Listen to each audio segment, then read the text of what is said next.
Hello, what is up, everybody? This is Matt with Creeper Sleep, and I just wanted to first off say thank you to everyone who has been checking out the podcast, listening to the episodes, and sharing with your friends. It's greatly appreciated.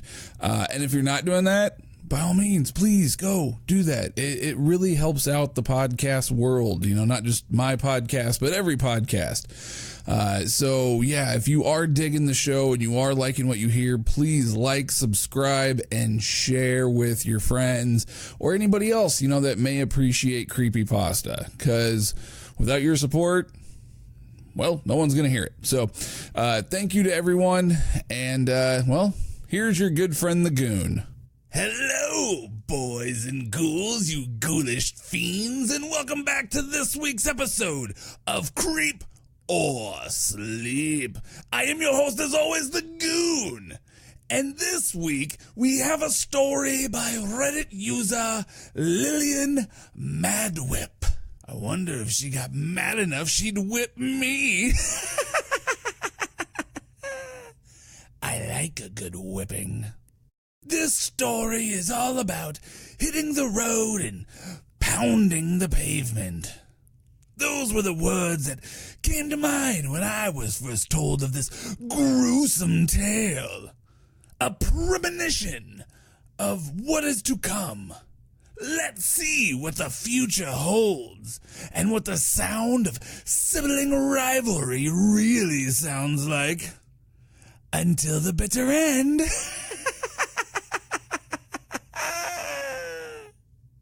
Here is, my name is Lily Madwhip, and I see things before they happen. Don't stare at me, ass face. That's my brother Roger. He doesn't see things before they happen. I know this because if he did, he would see what's about to happen to him. Then again, maybe he does. But people like us can't see things that are about to happen to ourselves. I don't know, truthfully.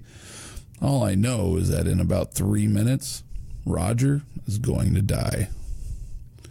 You're going to die, I tell him. Did you just threaten me? He snarls. Roger is 6 years older than me.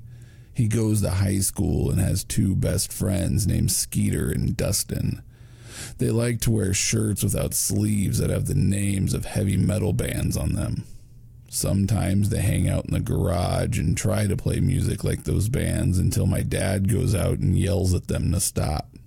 At his funeral, they're going to wear jackets and ties, and their hair is going to be combed for once. I'll never see them after that, which is nice.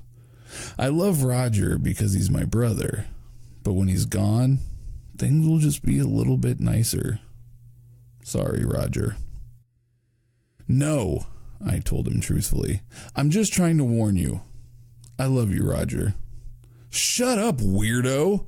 He punches me in the shoulder and I cry like I'm supposed to, but it doesn't really hurt. Mom's head swivels on her neck from the front of the car and gives us both that look that says she regrets having us. I know she doesn't, but all parents think that from time to time. I wonder where I'd be right now if I never had kids. No, I'm not a mind reader too. I just know these things. Will you two knock it off back there? Mom asks. It's not really a question though. It's an order. Adults can give orders in the form of questions. If you're a kid and you try to do this, it doesn't work. I once tried to order Roger to give me back my doll Paskar by asking him, and then he laughed at me and twisted Paskar's head off. Mom had to put it back on, but she's never been one for toy repair, so it's kind of crooked now. I told her I didn't mind that it gives him personality. Mom and Dad think it's weird that I named my doll Paskar. I don't know why. Paskar was an angel after all. People don't think it's weird if you name your doll Gabriel or Michael or Layla, but if you give it the name Uriel or Gavriel or Paskar, everybody gives you funny looks. I hug Paskar in my arms and look out the front of the car. There's a sign that says rest area 1 mile, and beneath it a smaller sign that says next rest area 46 miles. The speed my dad drives, that should take us about a half an hour, I think. Rest area coming up, Dad says. Does anybody need to go? We stopped hours back at a McDonald's and I had a cheeseburger with some fries and a small Sprite. I couldn't finish the burger or the fries, but the Sprite made my tummy happy because sometimes I get a little car sick. So I drank the entire thing. Now I need to go, but this is where Roger dies, so I lie. I don't. Thinking about having to go makes it worse. I cross my legs. Roger notices. Lily has to go. She's squirming around back here. I don't want her pissing on me. He makes a grossed out face, and I can appreciate the genuine disgust of being peed on by someone else. But Roger, I'm trying to save your life here. Mom looks back again, and I shake my head at her. Lily, if you have to go, I don't. She does, and I do too, Roger declares. I don't think Roger actually has to go. Dad turns onto the ramp for the rest stop, ending the conversation. There's 2 lanes, one for the big trucks and one for little cars. Our station wagon takes the second lane and wraps back around to go up a hill to the parking lot for the rest area. There's some sort of a big rock on a pedestal with a commemorative plaque at the base with lots of names of people who are dead. Other families are going in and coming out of the glass-wrapped building. I wonder how far we are from the nearest hospital. Everybody out, Dad declares. Lily, hurry, Mom says as she unbuckles her seatbelt and opens her door. I look over at Roger one last time and try to smile. He looks back at me. For a moment, there's the faintest glimmer of recognition in his eyes. I think maybe he's going to shut the door and stay in the car. Then he sneers at me and the moment is lost. Stop staring at me, ass face. Language, Roger, Dad says in his tone that means he doesn't actually care, but he has to act like he does so Mom won't get mad. We all get out. Mom holds my hand as we cross the parking lot, even though I'm not a baby. I keep looking back at Roger and Dad and waiting for it to happen.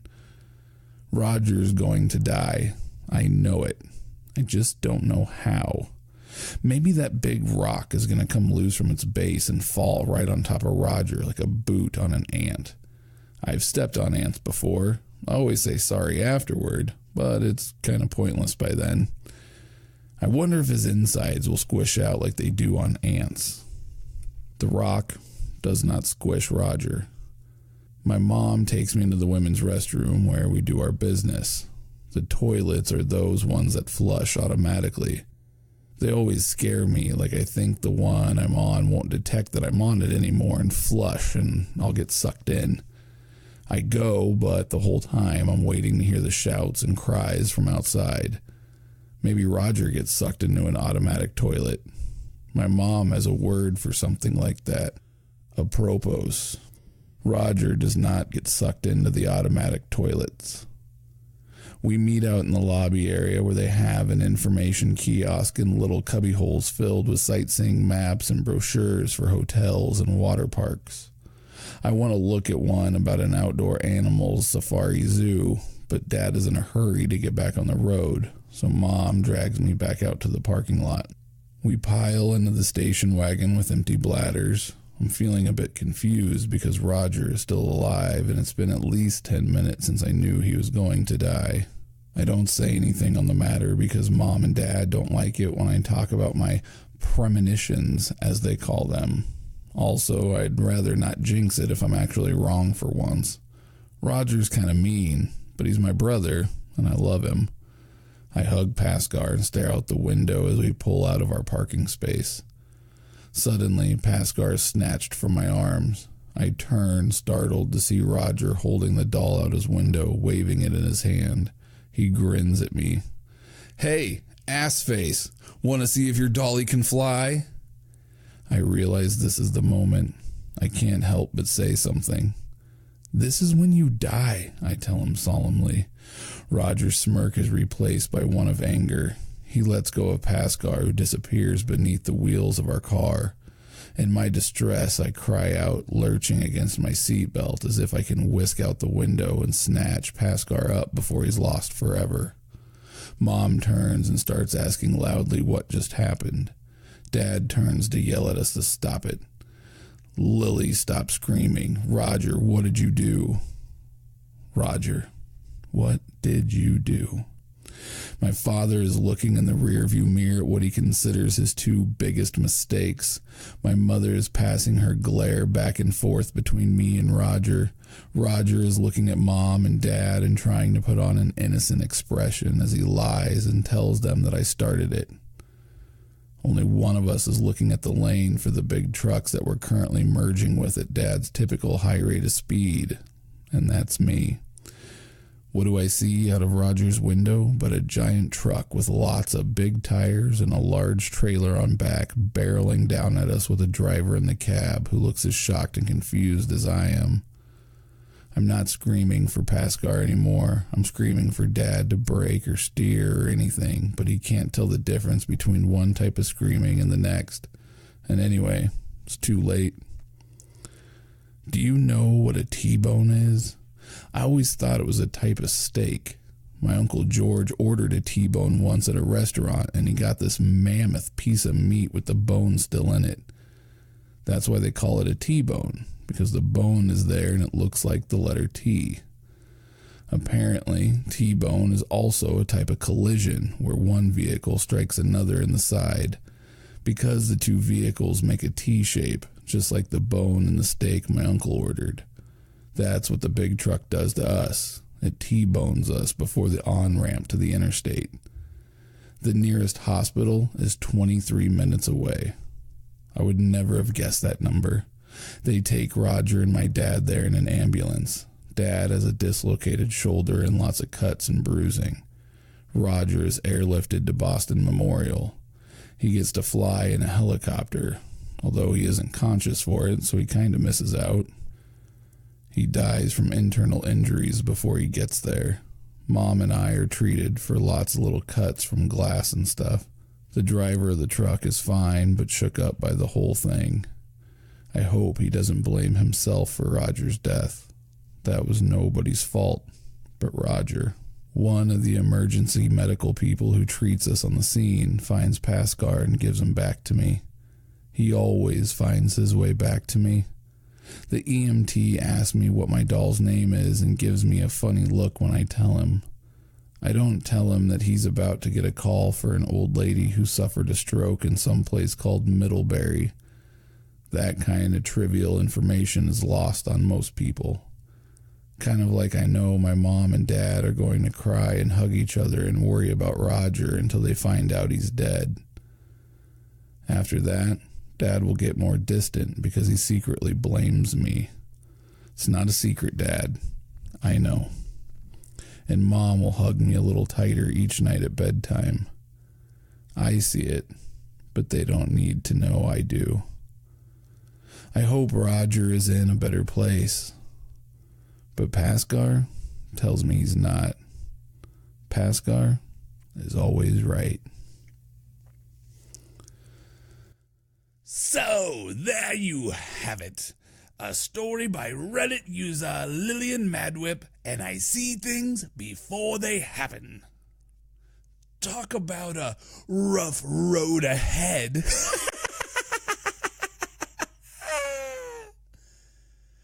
Be sure to check out all of our other podcasts on the Podbeard Network. And until next Friday, will you creep or sleep?